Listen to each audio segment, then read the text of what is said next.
Les cigarettes exportées vers l'Afrique sont plus toxiques et plus addictives que celles vendues en Europe. Voilà la conclusion d'une enquête qui vient d'être menée par une journaliste indépendante suisse.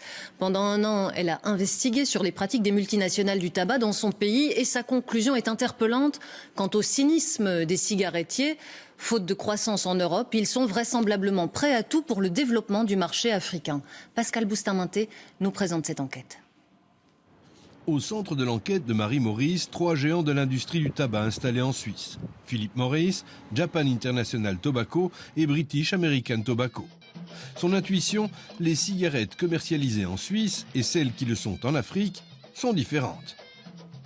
J'ai choisi d'aller au Maroc pour mon enquête parce que c'est le pays d'Afrique où le plus de cigarettes suisses sont exportées.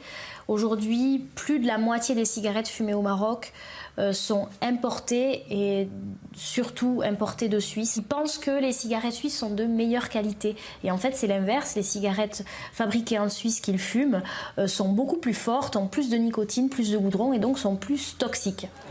Pour prouver cela, elle a confié des cigarettes vendues en France, en Suisse et au Maroc à un laboratoire indépendant.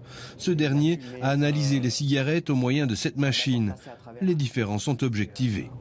Pour les Winston, nous avons même des cigarettes allant jusqu'à 16 mg de particules totales contre seulement 10 pour celles vendues en France et en Suisse. Faire en sorte que le taux de nicotine et des autres additifs soit supérieur entraîne plus de dépendance et rend donc les clients plus captifs. But de la manœuvre, préserver les bénéfices des cigarettiers. En Suisse, les ventes de tabac ont baissé de 38% en 20 ans. En Afrique, l'OMS prévoit que d'ici 2025, il y aura 40% de fumeurs en plus par rapport à 2010. Le marché africain est donc l'objet de toutes les attentions de l'industrie du tabac qui pourrait y trouver une terre de croissance au moment où, en Occident, le nombre de fumeurs chute.